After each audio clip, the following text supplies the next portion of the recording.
بسم اللہ الرحمن الرحیم۔ ایک اہم بات جو اکثر حضرات پوچھتے ہیں کہ صبح نہار منہ پانی پینا آیا اس کے بارے میں کیا مسئلہ ہے؟ طبرانی شریف کی روایت ہے، حضور اقدس صلی اللہ علیہ وسلم نے ارشاد فرمایا، جس نے نہار منہ پانی پیا اس کی طاقت کم کر دی جائے گی۔ جس نے نہار منہ پانی پیا اس کی طاقت کم کر دی جائے گی۔ نہار منہ مولانا اشرف علی تھانوی رحمہ اللہ نے بھی لکھا کہ نہار منہ پانی پینا ٹھیک نہیں ہے، اس سے انسان کے گھٹنوں کا درد ہو جاتا ہے۔ اکثر گھٹنوں کا درد یہ نہار منہ پانی پینے کی وجہ سے ہوتا ہے، اس لیے علماء منع کرتے ہیں۔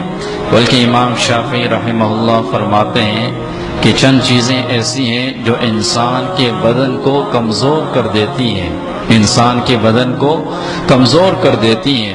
اس میں حضرت نے یہ لکھا کہ بیت الخلاء سے فارغ ہونے کے بعد پانی پینا، اس سے بھی انسان کا بدن کمزور ہو جاتا ہے۔ اسی طرح نہار منہ پانی پینا، اس سے بھی انسان کا بدن کم ہو جاتا ہے، کمزور ہو جاتا ہے۔ اور اسی طرح بہت زیادہ سوچ و بچار رکھنے والا، غم رکھنے والا آدمی، فکر رکھنے والا آدمی، فرمایا کہ اس انسان کا بدن بھی اس سے کم ہو جاتا ہے۔ بدقسمتی سے آج سے 35 سال پہلے تک یہ نہیں تھا، لیکن آج سے 35 سال پہلے یہ ایک بات پھیل چکی ہے کہ نہار منہ پانی پیا کرو اور اس سے بدن کے اندر تقویت آتی ہے، اور نہار منہ پانی پینا اچھا ہے۔ بلکہ بعض لوگ اسے سنت سمجھتے ہیں، بعض لوگ اسے سنت سمجھتے ہیں۔ ایک حکیم ہے، میں ان کا نام نہیں لینا چاہتا، ان کا انتقال ہوا، انہوں نے بڑی اچھی بات کہی، کہا کہ نہار منہ پانی پینے کی بات بھی انگریزوں کی طرف سے آئی ہے، اور در حقیقت یہ ہمارے فوجیوں کے لیے ہے، ہمارے لیے نہیں، کہ وہ نہار منہ پانی پیئیں گے تو ان کے بدن کمزور ہوتے جائیں گے، ان کے بدن کمزور ہوتے جائیں گے۔ کئی در حقیقت ان کے لیے یہ بات آئی تھی۔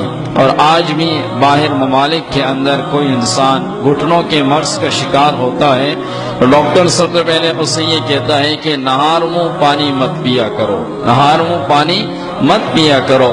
اس لیے اگر نہار منہ پانی پینا بھی ہو تو حضرت مولانا اشرف علی تھانوی رحمہ اللہ نے اس کا ایک حل یہ بھی لکھا ہے کہ آپ اپنی ناک پکڑ لیں اور سانس ناک کے ذریعے نہ لیں، اور گھونٹ گھونٹ پی کر پانی پی لیں۔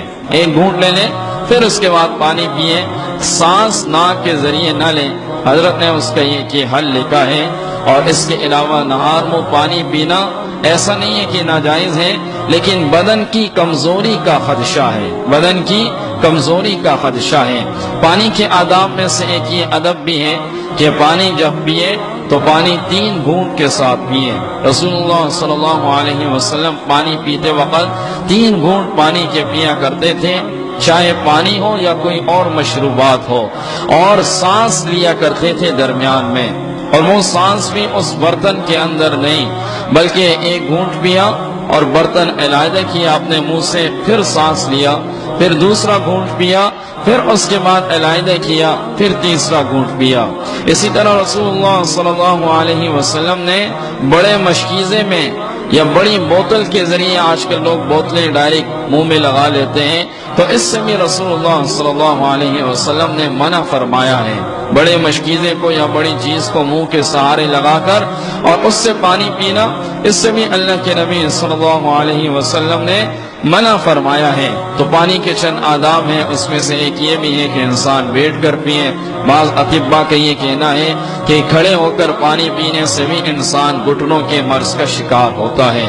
رسول اللہ صلی اللہ علیہ وسلم کی جو سنتیں ہیں، ایک تو سنت سمجھ کر کریں گے تو وہ عبادات ہیں، اور اس کے علاوہ ان سنتوں کے اندر ہمارے لیے دنیاوی فائدے بھی ہیں۔ ان سنتوں پر عمل کرنے کی وجہ سے مختلف اقسام کی جو امراض ہیں اس سے بھی ہم بچ سکتے ہیں اگر ہم ان سنتوں پر عمل کرنے والے بن جائیں۔ اللہ رب العزت سے دعا ہے کہ اللہ رب العزت ان باتوں پر عمل کی توفیق عطا فرمائے۔